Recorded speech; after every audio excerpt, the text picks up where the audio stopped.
Hey everyone and welcome back to another video. In this video, I'm going to show you how to find your profit and loss reports on QuickBooks Online. Now this video is going to be particularly useful for individuals. Let's say that you want to go ahead and find your profit and loss reports.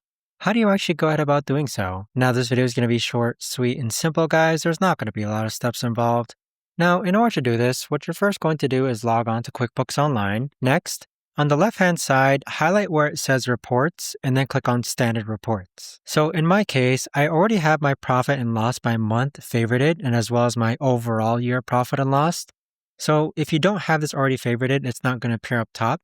Go ahead and click on the star and it should appear on top in the future. So if you don't see it just yet, you can actually go ahead and Control F profit and loss, and you should be able to see your profit and loss by different categories and filters. But there you have it, guys. That right there is the best and easiest way that I know of to actually go ahead and find your profit and loss report on QuickBooks Online. If you guys know of a better or easier way to actually do this, let me know in the comments down below.